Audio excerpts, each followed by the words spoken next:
కొన్ని ప్రశ్నలు తెలంగాణ ప్రజల తరపున తెలంగాణ ప్రజలు ఎన్నుకున్న ప్రభుత్వంగా మా పార్టీకి ప్రజలు అవకాశం ఇచ్చినారు కాబట్టి వారి తరపున నేను ఈరోజు అడగదలుచుకున్నా.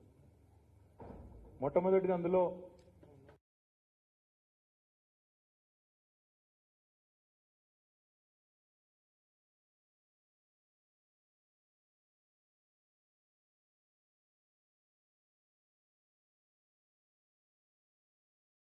ఎందుకు తెలంగాణ రాష్ట్ర ఏర్పాటును అవమానిస్తూ తెలంగాణ ప్రజల ఆత్మగౌరవాన్ని దెబ్బతీసే విధంగా ఎందుకు పదే పదే అనవసరపు అసందర్భపు వ్యాఖ్యానాలు చేస్తున్నారు ప్రధానమంత్రి గారు? ఎందుకు విషయం చిమ్ముతున్నారు? పార్లమెంట్ వేదికగానైతేనేమి, బహిరంగ సభలోనైతేనేమి ఆ అవసరం ఏమొచ్చింది? ఎవరి కోసం ఈ పని చేస్తున్నారని మొట్టమొదటి నేను అడుగుతా ఉన్నా. తెలంగాణ అంటేనే గిట్టనట్టు, పగబట్టినట్టు ఎందుకు తెలంగాణ పుట్టుకను ఇవాళ తెలంగాణ అస్తిత్వాన్ని అగౌరవపరుస్తున్నారు? ఎందుకు ఇంకా కూడా పదే పదే ఆ పని చేస్తూ ఉన్నారు? ప్రజాస్వామ్యంలో దేవాలయం అంటారు పార్లమెంటుని. ఆ పార్లమెంట్లో ఇప్పటికి ఒకసారి కాదు పలుమార్లు ప్రధానమంత్రి గారు తల్లిని చంపి బిడ్డను వేరు చేసిందనే మాట, ఒక విషపూరితమైన విషం నిండిన మాట, తెలంగాణ ప్రజల ఉద్యమాన్ని, తెలంగాణ ప్రజల త్యాగాన్ని కించపరిచే విధంగా మాట్లాడిన మాట ఏదైతే ఉందో ఇది నిజంగా మా అందరి మనసుకు తీవ్రమైన గాయం చేసిన సందర్భం అని చెప్పి కూడా గౌరవ ప్రధానమంత్రి గారికి నేను విజ్ఞప్తి చేస్తా ఉన్నాను. అమృతకాల సమావేశాలు అన్నారు, కొత్త పార్లమెంట్ అన్నారు, కానీ చిమ్మిందేమో విషం. అమృతకాలం, చిమ్మింది విషం. ఇక ఆ అజ్ఞానం ఏదైతే ఉన్నదో, తల్లిని చంపి బిడ్డను వేరు చేసిందనే అజ్ఞానం, అది అజ్ఞానమే, అంతకంటే ఇంకో మాట లేదు. ఎన్నిసార్లు అంటారండి? ఒకసారి అంటే సమాధానం చెప్పినాం, 2 సార్లు సమాధానం చెప్పినాం, కానీ పదే పదే అదే మాట అనడం నిజంగా కూడా జ్ఞానం ఉన్న వాళ్ళు చేసే పని కాదు, అజ్ఞానులు మాత్రమే చేసే పని. కానీ బాధాకరమైన అనక తప్పడం లేదు, బాధాకరమైన సందర్భం కాబట్టి అనక తప్పడం లేదు.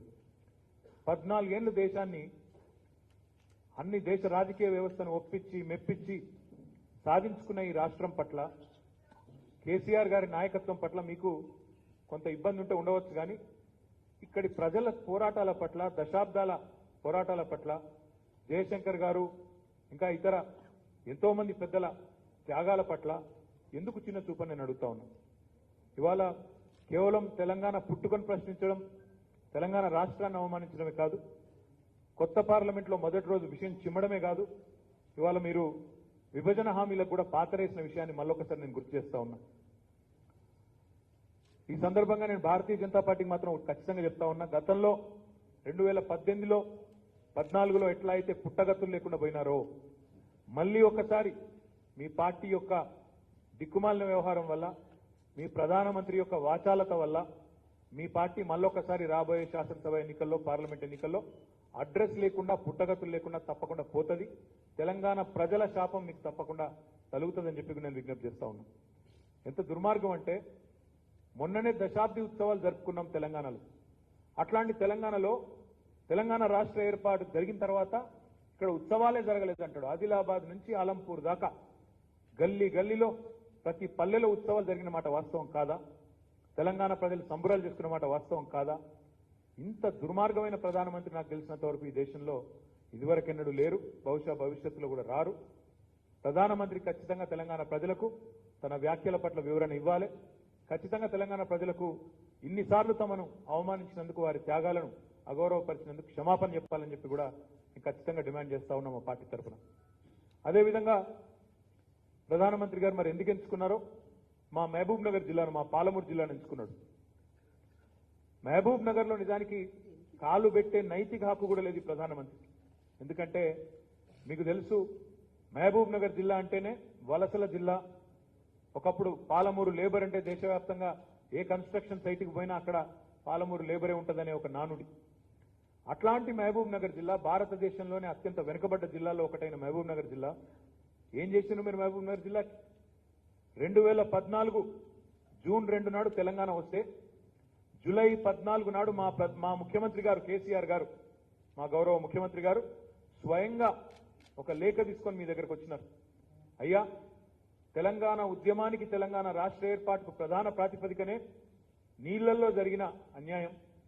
మా వెనుకబడ్డ మహబూబ్ నగర్ జిల్లా, మా వెనుకబడ్డ తెలంగాణకు నీళ్లలో న్యాయం చేయాలి అంటే గోదావరి కృష్ణా జలాల్లో మా వాటా తేల్చాలే. రాష్ట్రం వేరుపడ్డ తర్వాత వెంటనే మీరు ట్రిబ్యునల్కు రెఫర్ చేస్తే చాలు, మాకు మా న్యాయబద్ధమైన వాటా దక్కుతుందని చెప్పి జూలై 14, 2014 అంటే సరిగ్గా దాదాపు 10 సంవత్సరాలు, మరి 9.5 ఏళ్లు కింద మా ముఖ్యమంత్రి గారు పదవీ బాధ్యతలు చేపట్టిన నెల రోజుల తర్వాత మీ ముందు వచ్చినారు. వచ్చి స్వయంగా మీకు చేతులు దరఖాస్తు ఇచ్చినారు. ఇవ్వడమే కాకుండా ఇంకో మాట కూడా కోరినారు. మేము ఈ ప్రాజెక్టు కట్టుకుంటాం, పాలమూరు రంగారెడ్డి ఎత్తిపోతల పథకం కట్టుకుంటాం, సహకరించండి, మాకు జాతీయ హోదా ఇవ్వండి. పాలమూరు రంగారెడ్డికి ఇచ్చినా పర్వాలేదు జాతీయ హోదా, లేదా కాళేశ్వరం ప్రాజెక్టుకి ఇచ్చినా పర్వాలేదు. ఈ 2 ప్రాజెక్టుల్లో మేజర్ ప్రాజెక్టులు, ఒకటి గోదావరి మీద, ఇంకోటి కృష్ణ మీద, రెండింట్లో ఏ ఒక్కదానికైనా జాతీయ హోదా ఇవ్వండి అని గౌరవ ప్రధానమంత్రి గారిని, కేంద్ర ప్రభుత్వాన్ని మేము ఎన్నోసార్లు అడిగినాం. కానీ బాధాకరం ఏమంటే కరువులు, కన్నీళ్లు, వలసలతో కోసపడ్డ మహబూబ్ నగర్, పాలమూరు ఇప్పుడిప్పుడే పచ్చబడుతుంటే ప్రధానమంత్రికి ఆయన పార్టీకి కన్నుగుట్టినట్టయింది, పగబట్టింది. ఒకవైపు కృష్ణా జిల్లాల్లో వాటా తేల్చకపోగా మరొక వైపు జాతీయ హోదా ఇక్కడేమో ఇవ్వరు, పక్కనేమో కర్ణాటకలో అప్పర్ భద్రకు, కెన్ బెత్వాకు, ఆంధ్రప్రదేశ్లో పోలవరానికి జాతీయ హోదా ఇచ్చి పాలమూరును మాత్రం పక్కన పెట్టినారు. నేను డిమాండ్ చేస్తా ఉన్నా ప్రధానమంత్రిని, పాలమూరు గడ్డ మీద కాలు పెట్టేటప్పుడు పాలమూరు ప్రజలకు స్పష్టత ఇవ్వండి. 811 టీఎంసీల కృష్ణా జలాల వాటా ఏదైతే ఉమ్మడి ఆంధ్రప్రదేశ్కు ఉండెనో అందులో 500 టీఎంసీలు కావాలన్న మా డిమాండ్ ఏదైతున్నదో దాన్ని గుర్తిస్తున్నారా, గుర్తిస్తలేరా, దానికి మీరు ఆమోదిస్తున్నారా, ఆమోదిస్తలేరా, స్పష్టంగా చెప్పాలి మహబూబ్ నగర్ గడ్డ మీద అని చెప్పి ప్రధానమంత్రి గారిని నేను భారత రాష్ట్ర సమితి తరఫున డిమాండ్ చేస్తా ఉన్నాం. జాతీయ ప్రాజెక్టు హోదా అంటే గడ్కరీ గారేమో ఇప్పట్లో ఇవ్వడం లేదు ఇంకెవరికి అంటారు. కానీ ఒక్కొక్క రాష్ట్రానికి ఒక్కొక్క నీతి మీద, ఒక్కో రాష్ట్రానికి ఒక్కో విధానం ఉన్న బీజేపీ జాతీయ పార్టీయా కాదా ఆ విషయం కూడా చెప్పాలి. నన్ను అడిగితే మీరు జాతీయ పార్టీ కానే కాదు, తెలంగాణ జాతిని దగా చేసిన పార్టీ, తెలంగాణ జాతికి ద్రోహం చేసిన దగుల్బాజీ పార్టీ బీజేపీ అనే మాట ఈ సందర్భంగా నేను విజ్ఞప్తి చేస్తా ఉన్నా. 2014లో ఎన్నికల బహిరంగ సభల్లో కూడా సుష్మా స్వరాజ్ వంటి నాయకురాళ్ళు, నారాయణపేటలో అమిత్ షా లాంటి నాయకులు వాళ్ళు వచ్చి అక్కడ మాటిచ్చినారు బహిరంగ సభల్లో, పాలమూరు రంగారెడ్డి ఎత్తిపోతల పథకానికి జాతీయ హోదా ఇస్తామని చెప్పి. ఇవ్వకపోగా పాలమూరు రంగారెడ్డి ఎత్తిపోతల పథకం అనుమతుల విషయంలో ఇబ్బందులు పెడుతూ, పర్యావరణ అనుమతులు కానీ ఇతర సాంకేతికపరమైన అనుమతులు కానీ ఇబ్బందులు పెడుతూ, ఆలస్యం చేస్తూ, జాప్యం చేసింది వాస్తవం కాదా? ప్రాజెక్టు డిపిఆర్ ఆమోదించకుండా అడ్డగోలుగా కొర్రీలు పెడుతూ ఇష్టానుసారంగా ఇబ్బంది పెట్టిన మాట వాస్తవం కాదా? దీనికి బాధ్యులు మీరు కాదా? కృష్ణా జలాల్లో 9.5 ఏళ్ల తర్వాత కూడా ఒక్క ఉత్తరం రాయడానికి మీకు ఎందుకు రావడం లేదు, మీ చేతులు ఎందుకు రావడం లేదు? కేవలం సెక్షన్ 3 కింద ట్రైబ్యునల్కు రెఫర్ చేయడానికి కూడా ప్రధానమంత్రి గారికి తీరిక లేదా? కేంద్ర ప్రభుత్వానికి మనసు రావడం లేదా? ఈ నికృష్ట రాజకీయం ఎందుకు కృష్ణా జలాల మీద నేను అడుగుతా ఉన్నా. ఒక్క మాట ఒక్క సంతకం పెట్టే తీరిక కూడా లేదా ప్రధానమంత్రి గారికి? కృష్ణా జలాల మీద, తెలంగాణకు రావాల్సిన న్యాయమైన వాటా మీద చెప్పే తీరిక గాని, ఓపిక గాని, ప్రేమ గాని లేదా అని నేను అడుగుతా ఉన్నా. మేము రాష్ట్రం వచ్చిన 40 రోజులకే మా ముఖ్యమంత్రి గారు వచ్చి మీ దగ్గర లెటర్ ఇచ్చిండ్రే, మీరు స్పందించకపోతే సంవత్సరం ఎదురు చూసినాం. 2014 జూలై 14 నాడు మీకు లెటర్ ఇచ్చినాం, సార్ మాకు న్యాయం చేయండి అని. సంవత్సరం ఎదురు చూసినాం ప్రధానమంత్రి గారు స్పందిస్తారేమోనండి. స్పందించకపోతే ఆగస్టు 10, 2015 నాడు సుప్రీంకోర్టును తెలంగాణ ప్రభుత్వం ఆశ్రయించింది. సుప్రీంకోర్టుకు పోయి న్యాయ పోరాటం చేస్తే 5 ఏళ్లు ఆ న్యాయ పోరాటం నడుస్తూనే ఉంది. మా ప్రభుత్వం 2వ టర్మ్ కూడా వచ్చిన తర్వాత 2020 అక్టోబర్ 6 నాడు ఎపెక్స్ కౌన్సిల్లో ఆనాడు మా ముఖ్యమంత్రి గారు గట్టిగా నిలదీసినారు కేంద్ర ప్రభుత్వాన్ని, అక్కడున్న జలవనరుల శాఖ మంత్రి షెకావత్ గారిని. ఏమయ్యా ఇదేనా పద్ధతి? మీరే అన్నారు కదా ఉత్తరం రాస్తే చాలు మేము చేస్తాము, రెఫర్ చేస్తామన్నారు, ట్రిబ్యునల్కి చెప్తామన్నారు, ఎందుకు తేల్చట్లేదు? రాష్ట్రం ఏర్పడి 6 ఏళ్లు దాటిపోయినా కూడా ఎందుకు తేల్చలేరు కృష్ణా జలాల్లో మా వాటా అంటే? ఆ రోజు షెకావత్ గారు నమ్మబలికినారు, మీరు సుప్రీంకోర్టులో కేసు వేసిండ్రు, విత్డ్రా చేసుకోండి, వెంటనే తేలుస్తామన్నారు. నమ్మినాం, మళ్ళొక్కసారి నమ్మి కేసు ఉపసంహరించుకుంటే అదే దగ, అదే మోసం. కనీసం ఈ రోజు వరకు ఈ రోజు వరకు కనీసం ఒక ఉత్తరం రాసిన పాపాన పోలేదు. ఈరోజు మేము మళ్ళీ అడుగుతా ఉన్నా, 811 టీఎంసీలు బచావత్ ట్రైబ్యునల్ ఏదైతే ఆనాడు ఉమ్మడి ఏపీ కేటాయించిందో అందులో 575 టీఎంసీలు మాకు దక్కాలనేది మా వాదన. అందులో ఔచిత్యం ఉందా, న్యాయం ఉందా లేదా తేల్చాల్సింది ట్రిబ్యునల్. ఆ ట్రిబ్యునల్కి ఉత్తరం రాయడం మాత్రమే మీ బాధ్యత. అది కూడా చేయకుండా ఈరోజు పాలమూరులో ఎట్లా అడుగు పెడతారు ప్రధానమంత్రి గారు? ఏమన్నా కనీసం నీ పార్టీకి కానీ నీకు కానీ ఇంగితం ఉందని నేను అడుగుతా ఉన్నా.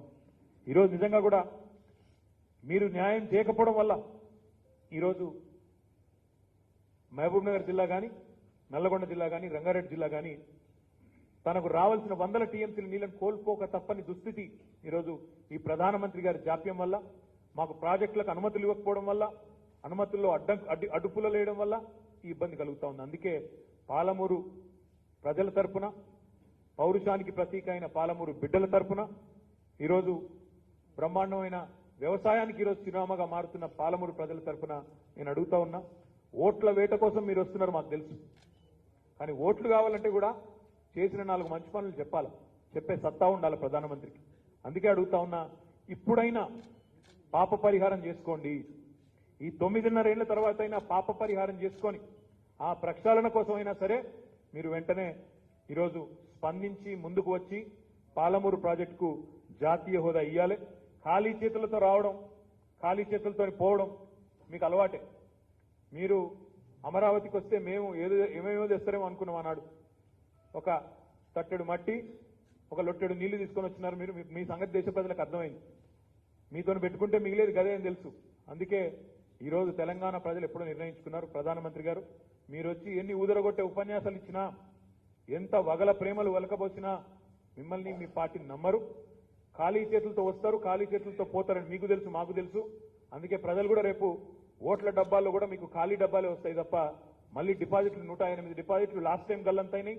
ఈసారి కూడా మీకు ఖచ్చితంగా 110 డిపాజిట్లు గల్లంతు కావడం ఖాయమనే మాట కూడా చెబుతూ, ఈసారైనా ప్రధానమంత్రి గారు స్పందిస్తారని, 9.5 ఏళ్ల తర్వాతనైనా పాప పరిహారం చేసుకుంటారని, ఆ ప్రక్షాళనలో భాగంగా మరి వారు జాతీయ ప్రాజెక్టు హోదా ప్రకటించి మాకు రావాల్సిన 811 టీఎంసీలో మాకు న్యాయంగా రావాల్సిన వాటాన్ని మేము అడుగుతున్న 575 టీఎంసీలు ఇవ్వాలని చెప్పి కూడా భారత రాష్ట్ర సమితి తరఫున డిమాండ్ చేస్తూ మరి ప్రధానమంత్రి గారు తప్పకుండా స్పందించాలి, ఇక్కడున్న బీజేపీ నాయకులు కూడా స్పందించాలని చెప్పి కూడా కోరుతూ ధన్యవాదాలు. నమస్కారం.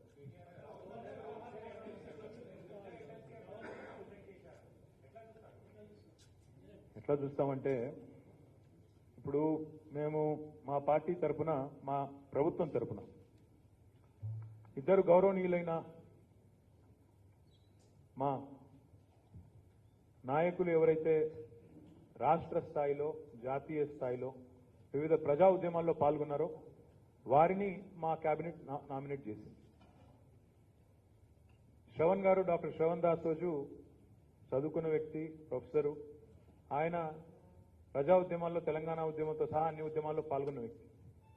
అట్లాంటి వ్యక్తి ఒక ప్రొఫెసరు చక్కగా గ్యారంటీ, ఇంకా మాకైతే ఏమో అనుమానం లేకుండే, మేడంకు మా మీద ఎంత కోపం ఉన్నా ఆయన మీద ఉండదు, ఎందుకంటే మంచివాడు కాబట్టి తప్పకుండా ఆమోదిస్తారు అనుకున్నాం. ఇక మా సత్యనారాయణ గారు తెలుసు మీకు, ఒక ట్రైబల్ కమ్యూనిటీకి సంబంధించి, ఎరుకల కమ్యూనిటీకి సంబంధించి ట్రేడ్ యూనియన్ నాయకుడిగా జాతీయ స్థాయిలో పనిచేసిన వ్యక్తి. ఆయన ఏమి రాష్ట్ర స్థాయిలో పనిచేసిన వ్యక్తి కాదు. గతంలో ఒక జనరల్ నియోజకవర్గం నుంచి ఆ ప్రాంతంలో సంగారెడ్డి నియోజకవర్గంలో సేవ చేసింది కాబట్టి, ఒక జనరల్ నియోజకవర్గం నుంచి ఒక ఎస్టీ అభ్యర్థి అయినప్పటికీ జనరల్ నియోజకవర్గం నుంచి అక్కడ ట్రేడ్ యూనియన్లో చేసిన సేవలకు అనుగుణంగా అక్కడ ప్రజలు గెలిపించినారు. ఈ ఇద్దరి నేపథ్యం కనుక చూసి నిజంగా కూడా ఆవిడ ఆలోచించి ఉంటే, సరిగ్గా మనసుతో ఆలోచించి ఉంటే నిర్ణయం ఇట్లా రాకపోతుంది. దురదృష్టం ఏంటంటే ఈరోజు అటు పైన మోడీ గారు అప్రజాస్వామికంగానే ఉన్నారు. మోడీ గారి ఏజెంట్లు దేశంలో ఉన్న వాళ్ళందరూ, గవర్నర్లు అందరూ కూడా అంతే అప్రజాస్వామికంగా, ప్రజాస్వామ్యాన్ని తుంగలో దొక్కే విధంగా వ్యవహారం చేస్తూ ఉన్నారు. ఇంకా సిగ్గుచేట ఎక్కడ అనిపిస్తుంది అంటే, అవన్నారు నిన్న రాజకీయాల్లో ఉన్న వాళ్ళను ఇట్లాంటి పదవుల్లోకి తీసుకురాకూడదు, ఇది కరెక్ట్ కాదు, ఒక ఉత్తరం కూడా రాసింది. అంతకంటే హాస్యాస్పదమైన మాట ఇంకోటి లేనేలేదు. ఆమె నిన్నగాక మొన్నటిదాకా ఆమె రాజకీయ నాయకురాలు, బీజేపీ ప్రెసిడెంట్ ఆఫ్ తమిళనాడు. సరిగ్గా గవర్నర్ అయ్యే కంటే ఒక రోజు ముందు కూడా ఆమె బీజేపీ స్టేట్ ప్రెసిడెంట్. మరి సర్కారియా కమిషన్ స్పష్టంగా చెప్తోంది, యాక్టివ్ పాలిటిక్స్ లో ఉన్న వాళ్ళు రాకూడదు, గవర్నర్లు కాకూడదని. So I'm asking you and asking the governor through the media, వీళ్ళిద్దరిని అన్ఫిట్ అన్నారు, మీరు అన్ఫిట్ అనే మాట వాడినారు. ఎవరు అన్ఫిట్? మీరా, మీ మోడీయా, సర్కారియా కమిషన్ తుంగలో దొక్కిన మోడీ అన్ఫిటా? లేకపోతే నిన్నటిదాకా మీకు వర్తించ న్యాయం ఇవాళ వాళ్లకు వర్తించాలంటున్న మీరు అన్ఫిటా? తప్పకుండా ప్రజాక్షేత్రంలో తేల్చుకుంటాము, ప్రజలకే చెప్తాం. ఇద్దరు బలహీన వర్గాల బిడ్డలను, బలమైన గొంతు కలిగిన బిడ్డలను శాసన మండలికి తీసుకొని వస్తామంటే మీకేమి బాధ? The right of the government, who we nominate is our right. మంచి వాళ్ళ కాదా మీరు విచారించండి. అవును, వాళ్ళకి రాజకీయ పార్టీతో సంబంధం ఉంది, తప్పేముంది? మీకు లేదా? గవర్నర్కి లేదా? ఈరోజు కూడా బీజేపీ పార్టీ నాయకురాల్లాగా పనిచేయడం లేదా ఆమె? నేను చెప్పేది తప్ప? అంటే మీకు వర్తించే న్యాయం ఇంకోరికి వర్తించాలని ఇది ఎక్కడ పద్ధతి? We strongly protest, we strongly condemn the attitude of this governor. ఇక్కడే కాదు, ఈరోజు మీరు దేశం అంతా చూడండి. తమిళనాడు గవర్నర్ ఏమో తమిళనాడు రాష్ట్రం పేరు మార్చేస్తాడు. తమిళనాడు గవర్నరు తమిళనాడు రాష్ట్రం పేరే మార్చేస్తాడు. ఇంకో గవర్నర్ గారు ముఖ్యమంత్రి గారికి సంబంధం లేకుండా వారి నిర్ణయాలు వారికి తీసుకుంటారు. మరి డెమోక్రసీలో డెమోక్రాటికలీ ఎలక్టెడ్ గవర్నమెంట్స్ కి రోల్ లేకపోతే, మాకు పాత్ర డిసిషన్స్ మావి కాకపోతే, వీళ్ళదే మోడీ గారి ఏజెంట్లదే అయితే ఇదెక్కడి వ్యవస్థ? నేను ఇంకోటి కూడా అడుగుతా ఉన్నా ఈ సందర్భంగా. మోడీ గారు అన్నారు మొన్న 75 ఏళ్లు నిండిన సందర్భంగా ఆజాదీ కా అమృత్ మహోత్సవ్లో ఏమన్నాడు? రాజ్పథ్ పేరు తీసేసి కర్తవ్య పథ్ చేస్తున్నా, ఎందుకంటే కలోనియల్ వాసన వస్తుంది ఇక్కడికి వెళ్ళన్నాడు. మరి గవర్నర్ పోస్ట్ కూడా కలోనియల్ పోస్టే కదా. వైస్రాయి గవర్నర్ ఇవి అవసరమా ఈ దేశంలో? డెఫినెట్ గా ఆలోచించాలి. భారత ప్రజాస్వామ్య వ్యవస్థలో భారత ప్రజలు ఆలోచించాలి, పార్టీలు ఆలోచించాలి. గవర్నర్ వ్యవస్థను అడ్డుపెట్టుకొని ప్రజాస్వామ్యబద్ధంగా ఎన్నుకున్న పార్టీలను, ప్రభుత్వాలను అప్రతిష్ట పాలు చేయాలి. ఇంకా ఒక దారుణం చెప్తాను మీకు నేను. మరి జ్యోతిరాదిత్య సింధియా గారు, రంజన్ గగోయ్ గారు, వాళ్ళిద్దరూ నామినేటెడ్ టు రాజ్యసభ. జ్యోతిరాదిత్య సింధియా అక్కడ కాంగ్రెస్కి వెళ్ళి బీజేపీలో చేరుతాడు, వెంటనే ప్రెసిడెంట్ గారు నామినేట్ చేస్తారు రాజ్యసభకి. అదేవిధంగా అటు సైడా ఈయన పేరు బ్రజ్ క్షేత్ర ప్రెసిడెంట్ ఆఫ్ ఎక్కడ ప్రెసిడెంట్ ఈయన? ఉత్తరప్రదేశ్ ఎక్కడో ఆడదికి ఎక్కడో ఆడ బీజేపీ ప్రెసిడెంట్, ఆయన ఎమ్మెల్సీగా అక్కడ గవర్నర్ గారు నామినేట్ చేసినారు. మీకు ఇంకో మొత్తం ఎగ్జాంపుల్స్ ఇస్తాను నేను. ఇక్కడనేమో ఇది ఎక్కడ రామ్ సూరత్ రాజ్బర్ ఈయన పేరు. ఆయన బీజేపీ, ఆయన కూడా అక్కడ గవర్నర్ గారు నామినేట్ చేసి ఎమ్మెల్సీ చేస్తారు. రాజ్బర్ కరెక్ట్ గా బీజేపీ ఎమ్మెల్యేగా పోటీ చేసిండు 2022లో. ఇప్పుడు నేను చెప్పిన రాజ్బర్ ఆయన పేరేందో 2022లో పోటీ చేసిండు. 23లో గవర్నర్ గారు అక్కడ ఆ రాష్ట్ర గవర్నర్ గారు ఎమ్మెల్సీగా నామినేట్ చేస్తారు. ఈయన పేరు సాకేత్ మిశ్రా, ఏప్రిల్ 2023. ఆయన బీజేపీ లీడరు, ఆయన అక్కడ గవర్నర్ గారు నామినేట్ చేస్తారు. ఇదే సాకేత్ మిశ్రా గారు యోగి ఆదిత్యనాథ్ గారు తానా అంటే ఆయన తందానా అంటాడు, బీజేపీ నాయకుడు. ఈయన కూడా అక్కడ ఎమ్మెల్సీగా నామినేట్ అయ్యారు. తర్వాత ఇక్కడ ఈయన పేరు లాల్జీ నిర్మల్, బీజేపీ ఎస్సీ మోర్చా అధ్యక్షుడు. ఆయన బీజేపీ ఎస్సీ మోర్చా అధ్యక్షుడు. ఆయన ఓకే అట, ఆయన కూడా ఫిట్ అట, కానీ మా వాళ్ళు అన్ఫిట్ అట. ఈయన పేరు Hansraj, BJP Varanasi president, BJP యొక్క వారణాసి ప్రెసిడెంట్. ఈయన మోడీ గారి కాన్స్టిట్యున్సీ వారణాసిలో బీజేపీ ప్రెసిడెంట్. ఆయన ఫిట్, మా వాళ్ళు తెలంగాణ ఉద్యమంలో పాల్గొన్న వాళ్ళు మాత్రం అన్ఫిట్. హెచ్పి సుదామ్ దాస్, ఈయన కాంగ్రెస్ ఓడు, కేపీసీసీ క్యాంపెయిన్ కమిటీ. ఈయన మొన్ననే అక్కడ ఎమ్మెల్సీ అయింది. కాంగ్రెస్ ఆయన క్యాంపెయిన్ కమిటీ చైర్మన్ ఏదో, ఆయన కూడా మొన్ననే అక్కడ ఎమ్మెల్సీ అయిండు, అది కూడా గవర్నర్ నామినేషన్. ఈయన అదే సేమ్ ఎమ్మెల్సీ అయింది మొన్ననే ఆగస్టు 23లో, మొన్న ఒక నెల కింద ఆయన అయినాడు. తర్వాత సీతారాం అని చెప్పేసి కర్ణాటక లెజిస్లేటివ్ కౌన్సిల్కి మొన్ననే నామినేట్ అయినారు ఆగస్ట్ 2023లో గవర్నర్ గారి ద్వారా. ఇక్కడ కూడా active worker, active leader of Congress. కర్ణాటకలో మంత్రి గారు, ఆమె పేరు ఉమాశ్రీ మేడం. మొన్ననే ఇదివరకు కాంగ్రెస్ లో మంత్రి, ఆమె మొన్ననే గవర్నర్ గారు నామినేట్ చేసినారు, ఆమె మంత్రిగా ఉన్నారు ఇప్పుడు కర్ణాటకలో. అంటే జాతీయ పార్టీలుగా చెప్పుకునే రెండు పార్టీలకేమో ఒక నీతి. కాంగ్రెస్ బీజేపీ మంచిగా పరస్పరం సహకరించుకుంటారు కర్ణాటకలో. కాంగ్రెస్ వాళ్లను సాఫీగా ఎమ్మెల్సీలుగా నామినేట్ చేయడంలో బీజేపీ గవర్నర్ గారు అక్కడ సహకరిస్తారు. వేరే చోట్లనేమో బీజేపీ గవర్నరు బీజేపీ పార్టీ అంతా మాట్లాడుకుని అక్కడ కూడా ఉత్తరప్రదేశ్లో ఇంకొకడ నిన్న ఎలక్షన్లో పోటీ చేసిన వాళ్ళకు కూడా ఈరోజు నామినేట్ చేస్తారు. తెలంగాణ కాడికి వచ్చే వరకు మాత్రం ప్రజా ఉద్యమంలో పాల్గొన్న డాక్టర్ శ్రవణ్ గారు అనర్హుడు, ట్రేడ్ యూనియన్లలో పాల్గొన్న మా సత్యనారాయణ గారు అనర్హుడు. ఎవరు అన్ఫిట్ ఎవరు ఫిట్ అనేది ప్రజలు తెలుసాలని చెప్పి నేను కోరుతాను.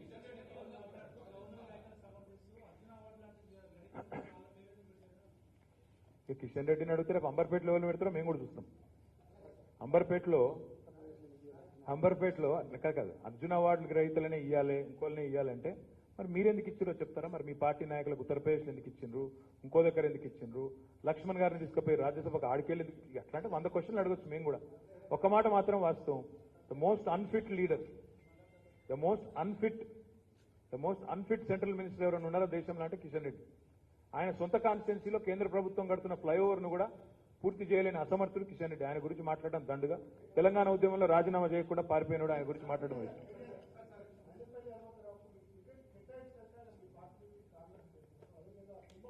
బ్రదర్, ఇదిగో రాజకీయాల్లో ముఖ్యంగా ఎన్నికలు వచ్చిన తర్వాత ఒక్కొక్కరికి ఒక్కొక్క ఆస్పిరేషన్ ఉంటుంది.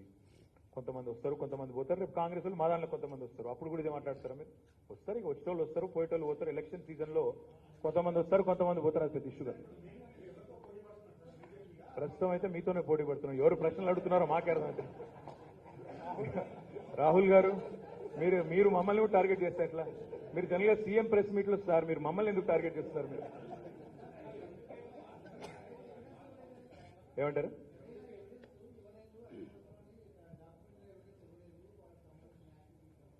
డాక్యుమెంటరీ ఎవిడెన్స్ ఇస్తాం, మళ్ళీ పంపుతాం. ఏముంది సరిగా అందులో మీకు తెలియదు ఏముంది అంటే, మనసుంటే మార్గం ఉంటుంది సార్.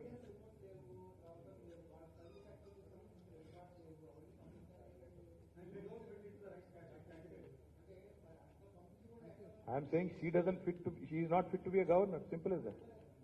బీజేపీ లీడరు ఒక నిమిషం బీజేపీ లీడరు సర్కారియా కమిషన్ సిఫార్సులను తుంగలో దక్కి ఇక్కడికి వచ్చి గవర్నర్ గా కూర్చున్న వ్యక్తి బీజేపీ లీడర్ గానే బిహేవ్ చేస్తారు కదా. సో ఐఎమ్ సేయింగ్ అసలు ఈ పోస్ట్ కరెక్టా ఈ దేశానికి? వైస్రాయ్లు, గవర్నర్లు, మోడీ గారు కూడా ఆయన ప్రధానమంత్రి పేరు మార్చుకుని వైస్రాయ్ అని పెట్టుకుంటే బాగుంటుంది. ఎందుకు ఈ బాధ అంతా? ఎక్కడ ఫిట్, ఎక్కడ అన్ఫిట్, ఎవరు ఇంటెలిజెంట్, ఎవరు not intelligent? What is this?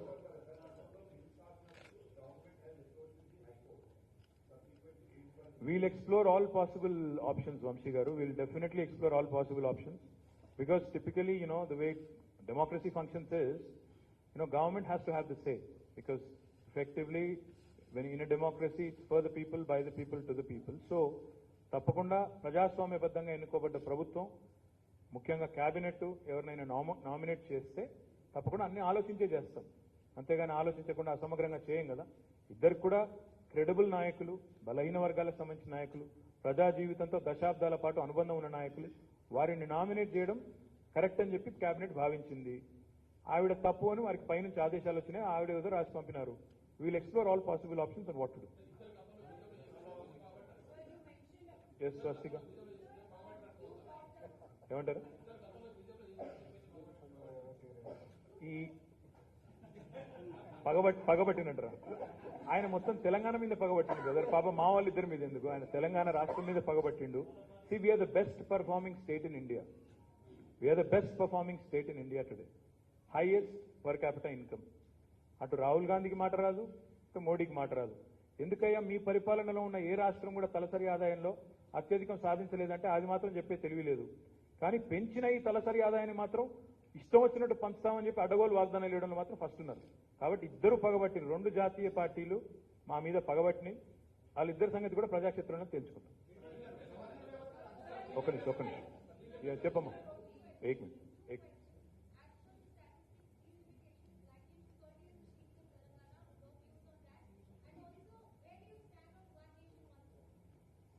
Where do we stand on one nation, one poll? I told you last time itself, it's an election gimmick of Prime Minister Modi. He's a master of attention diversion politics.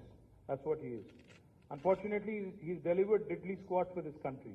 The last 9 years of him being the Prime Minister, he's heralded, the lowest value of rupee, highest inflation ever in independent India, highest unemployment rate ever in independent India, and most importantly, I think he's failed miserably on all the promises he's made to the people of India. He had promised, let me remind you, that by 2022, India will be a 5 trillion economy. He has promised a house for every poor in the country by 2022. He had promised that 2 crore jobs will be delivered per year. He had promised that bullet trains will be running by 2022. He had promised that every house will have a potable drinking water connection. Has Modi delivered any one of these? Remember, he had even said कि American लोग line में लग जाएंगे visa लेने India को, but आज Indian citizenship छोड़ के कई लोग बाहर जा रहे हैं. The point is, Prime Minister Modi has been the most inefficient, inept, incompetent Prime Minister of independent India, and probably the most corrupt. So therefore, in order to divert the attention of the people, he will resort to all kind of gimmicks, and 100% one nation, one election is a poll gimmick. If he is sincere, if he is serious, the special session was convened, he could have brought the bill. Unfortunately, Amrit Kal ka jo meeting tha, usme to kuch hua hi nahi. So, what I believe honestly is that it is an attention diverting gimmick. That's one. What was your second question? See, Government of India in 1970s and 60s have campaigned vociferously that India needs to curb its population growth, otherwise we'll end up in a really, really bad state. Now we talk about demographic dividend. Back then, demography and population was considered a disaster. The excess population was considered a disaster. Family planning was introduced in India. Extensive campaigns were launched right from the Prime Minister level. The southern states of India, which have performed well on the family planning norms, family planning parameters, and have controlled population in comparison with the rest of India, because of the advice given by Government of India, are today the sufferers, today the victims. Today we are told that jitna janta, jitna abadi, utna haq. ये कहाँ की रीत है? अगर आज हमारी आवाज अगर दबाया जाएगा, if you think you can suppress our voices, our representation in the parliament because of this delimitation and because of this population parameter that they are taking, then I can promise you that you will see a sudden uprising. Because this is unfair. This is extremely unjust. Because it was Government of India that propagated. It was Government of India that wanted Indians to control, their population. Now, anybody, any state that has actually done well as per the advice of Government of India will now be penalized. And it's even more horrible, what's even more atrocious, if you ask me, is two states, Uttar Pradesh and Bihar together after delimitation, will have more number of parliament members than the entire southern India. How is this fair in a country like India? So therefore, cutting across political lines, you will see the southern political parties, the people of South India, voicing their concern, and I hope Delhi is listening, I hope Delhi is taking cognizance, because wisdom needs to prevail. We are all proud Indians. We are very, very proud Indian citizens. And South is the largest contributor to India's economy. 19% of the population is contributing nearly 35% of India's GDP. So therefore, I think we need to certainly have our voices be heard. Our representation cannot come down in any form, and we'll certainly, lead this, lead this discussion and see where it goes.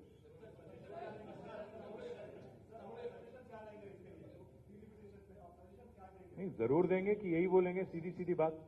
जिन्होंने perform किया, जिन्होंने ठीक से काम किया भारत के हित में, उनको आप आज पनिश कर रहे हो, उनको आप पिनलाइज कर रहे हो.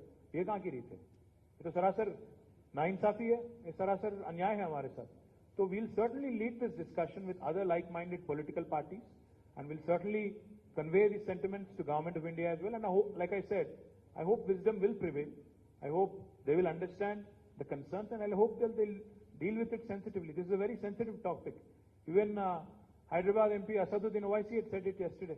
The South is literally sitting on a powder keg, is what he said, on the issue of delimitation. So I hope Government of India is also watching and watching closely.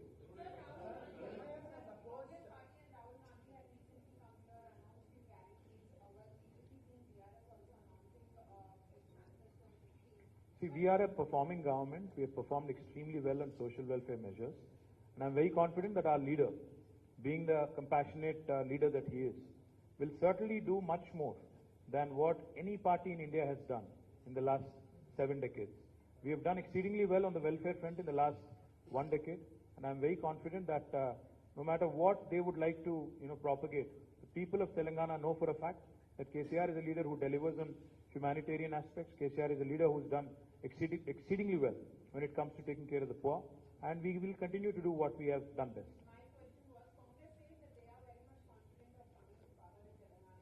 और क्या बोलेंगे यार, मैं ये थोड़ी बोलेगा कि हम हारेंगे जरूर, बट आपको याद शायद नहीं होगा, आपको शायद ये याद नहीं होगा, कल मैंने देखा कि राहुल गांधी कहीं बात कर रहे थे, उन्होंने कहा कि हम छत्तीसगढ़ में तो बराबर आ रहे हैं, प्रॉबेबली तेलंगाना में आएंगे।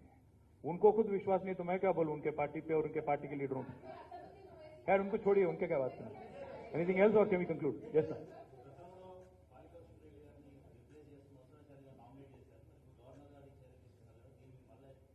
మా ప్రతిచర్య కూడా ఉంటుంది, ఆ ప్రతిచర్య ఏందనేది ప్రతి నిమిషం చెప్పలేం కదా, మేము ఆలోచించుకుని పార్టీగా ఆలోచించుకుని చెప్తాం.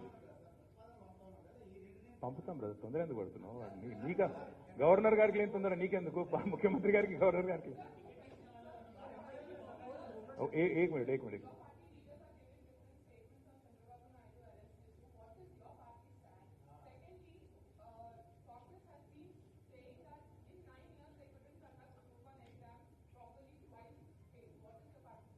The first thing is, see, what is happening with respect to Sri Chandrababu Naidu Garu is primarily a political issue confined to Andhra Pradesh. It is a battle of wits between the two political parties in Andhra Pradesh, which has no consequence or which has no effect on Telangana or its people. So, most certainly our stand is very simple. It's a political issue confined to another state. What happens in Karnataka, what happens in Tamil Nadu, what happens in Andhra Pradesh, what happens in Chhattisgarh is of no consequence here. अगर कोई आके यहाँ पे नौटंकी करना चाहे, I would only say बेगाना शादी में अब्दुल्ला दीवाना. ఏం సంబంధం ఇక్కడ మాకు? తెలంగాణ రాజకీయాలకి ఆంధ్రప్రదేశ్లో జరిగే రాజకీయాలకి ఏం సంబంధం అండి? చంద్రబాబు నాయుడు గారు అరెస్ట్ అయింది ఆంధ్రప్రదేశ్లో. ర్యాలీలు ధర్నాలు చేయదలుచుకుంటే నిర్మోహమాటంగా ఆంధ్రాలో చేయండి. ఎవరొద్దంటున్నారు మిమ్మల్ని? హైదరాబాద్లో ర్యాలీలు చేసి, హైదరాబాద్లో ర్యాలీలు తీసి మీరు మొదలు ఆగండి తొందర ఎందుకు పడుతున్నావా? ఆగు కదా. మీరు ర్యాలీలు తీస్తారు మొదలు, ఇక్కడ రాజకీయ ర్యాలీ ఎవరు తీస్తారు? తెల్లారు ఇంకోళ్ళు తీస్తారు పోటీ ర్యాలీ. మరి మేమేం చేయాలా? అంటే పక్కింట్లో పంచాయతీ కూడా ఇక్కడ మేము ఇక్కడ తేల్చుకుంటారా? ఇది ఎక్కడ పద్ధతి? నేనేమంటున్నా అంటే తేల్చుకోండి. ఆంధ్రప్రదేశ్లో ఒకరితో ఒకరు తలపడండి, రాజమండ్రిలో భూమి దద్దరిల్లిపోయి ర్యాలీలు తీయండి, మీరు తీయండి, వాళ్ళు తీయండి, మాకేం బాధ మధ్యలో? ఇదేంటి నాకు వాళ్ళ పంచాయతీ వచ్చి ఇక్కడ హైదరాబాద్లో కొట్లాడతామంటే, మరి మేము ఇక్కడ ప్రభుత్వం నడుపుతున్నాము, శాంతి భద్రతల సమస్య తలెత్తితే సహజంగా ఇక్కడ ప్రభుత్వానికి బాధ్యత ఉంటుంది కదా. అటువంటిప్పుడు అట్లా అలవ్ చేస్తాము?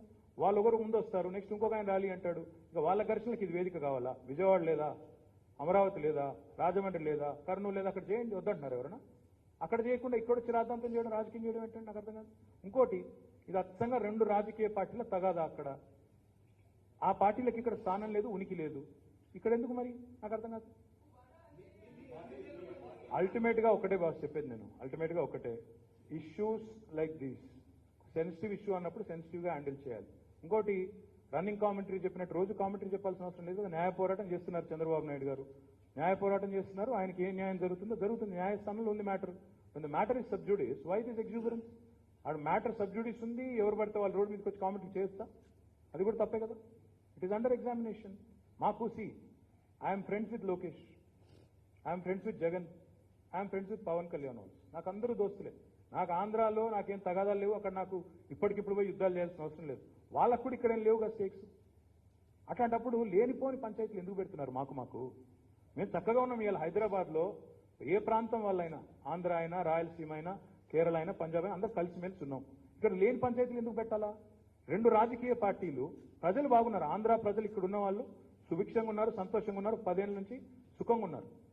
వాళ్ళని ఇబ్బంది పెట్టడం ఎందుకు ఇక్కడికి వచ్చి మీరు? వాళ్ళలో లేని వైషమ్యాలు లేపి, లేని రాజకీయ కక్షా కార్పణ్యాలు లేపి, అది మాకు చుట్టి లేదా ఇంకొకరికి చుట్టి దాని నుంచి ఇంకేదో సాధిద్దాం అనుకుంటే అది ఎట్లా కరెక్ట్ అవుతుందండి? తప్పు కదా. నాకు లోకేష్ గారు ఫోన్ చేసి అడిగారు, ర్యాలీలు పర్మిషన్ ఎందుకు ఇవ్వట్లేదు అంటే, వేరే ఒక ఫ్రెండ్ ద్వారా మాట్లాడారు. నేను అదే చెప్పాను, బ్రదర్ ఇవాళ మీరు చేస్తారు, రేపు ఇంకొకరు చేస్తారు మీకు పోటీగా. మరి ఇక్కడ హైదరాబాద్లో శాంతి భద్రతలు ఏమవ్వాలా? అది కూడా ఐటీ కారిడార్లో తెలంగాణ ఉద్యమంలో కూడా ర్యాలీ కాలేదు, గుర్తెచ్చుకోండి మీరు. అప్పుడు కూడా అప్పటి ప్రభుత్వాలు అలౌ చేయలేదు. ఎందుకంటే ఐటీ యాక్టివిటీ దెబ్బతినకూడదు, ఆ ప్రాంతంలో వాతావరణం దెబ్బతినకూడదని మేము ప్రయత్నం చేస్తుంటే, హైదరాబాద్ సుభిక్షంగా ఉండాలి, శాంతంగా ఉండాలి. ఇవాళ ఎంతో మంది, వేలాది మంది ఆంధ్ర సోదరులు ఇక్కడికి వచ్చి పెట్టుబడులు పెడుతున్నారు. మరి వాళ్ళ పెట్టుబడులు కానీ, వాళ్ళ భవిష్యత్తు కానీ, ఇక్కడ వాళ్ళకు వస్తున్న రిటర్న్స్ కానీ అవన్నీ బాగుండాలంటే హైదరాబాద్లో లా అండ్ ఆర్డర్ ఎఫెక్టివ్గా ఉండాలి అంటే ఆ రాజకీయ గొడవల్లో మేము తల దూర్చకూడదు. మేము అందుకే ఒక స్టాండ్ తీసుకున్నాం.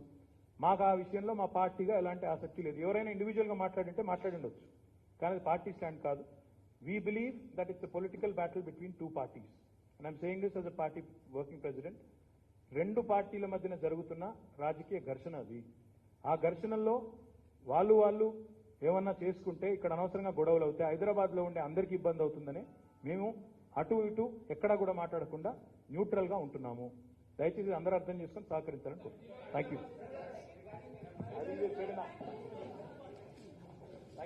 మా ముఖ్యమంత్రి గారు కేసీఆర్ గారు, మా గౌరవ ముఖ్యమంత్రి గారు స్వయంగా ఒక లేఖ తీసుకొని మీ దగ్గరకు వచ్చినారు. అయ్యా